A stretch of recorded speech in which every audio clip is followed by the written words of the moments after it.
ఏమంటున్నాడు తాత? మళ్ళీ పెడతావు మళ్ళీ పెట్టాలా? అబ్బాబా బాబా విజయనగరం బస్ స్టాండ్ లో సింహాచలం పాయింట్ లో నాకు క్యాంటీన్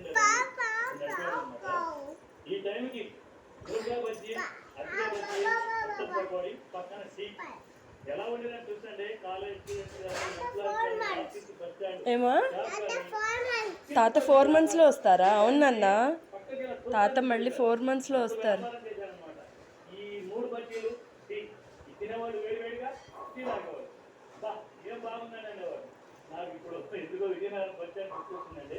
ఈ అద్దె బజ్జీలు అప్పుడు అక్కడ బాగా దొరికాయండి. బాగా దొరికి రోజు డైలీ ఒక 20-30 కాయలు అంటే 200-300 బజ్జీలు అద్దె బజ్జీలు వేసేవాడు అన్నమాట.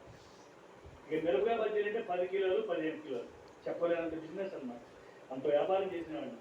ఆ తర్వాత మళ్ళీ ఇదిగో మధ్య మధ్యలో తిన్నా అనుకోండి. ఈరోజు సొంతంగా మా ఫామ్ హౌస్లో మా చెట్టుకాయలు కోసి వేసుకొని తింటే చాలా ఆనందంగా ఉంది.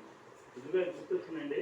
అందుకే ఆ అనుభూతుల్ని మీతో పంచుకుంటున్నాను. ఓకే, విజయనగరం బస్ స్టాండ్లో మా క్యాంటీన్లో టిఫిన్ కానీ ఇలా బజ్జీలు కానీ తిన్నవాడు ఎవరెవరు తిన్నారో కామెంట్ చేయండి. ఎందుకంటే నాకు తెలుస్తుంది అన్నమాట. ఓకే, తినేసాను. నా కోరిక తిప్పిపోయింది. ఇంకొకటే కోరుకుందండి. అరటికాయ వేపుడు పెసరపప్పుతో చాలు. ఈ 2 కాంబినేషన్ చేసుకుని తినాలని కోరుకుంది. అది కూడా బజ్జీ 2011లో అండి. మళ్ళీ పెట్టాలా? అబ్బాబా బాబా కూడా ఒక అదృష్టమే. ఏమంటారు? ఈ బాబా అదృష్టవంతుడని అంటారు కదా మీరు. నిజంగానండి, నేను మాత్రం అదృష్టవంతుడిని.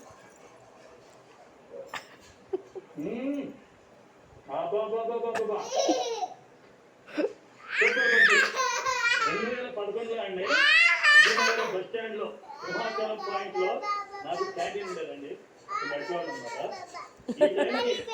మళ్ళీ ఎన్నిసార్లు అన్నా మళ్ళీ పెట్టాలి?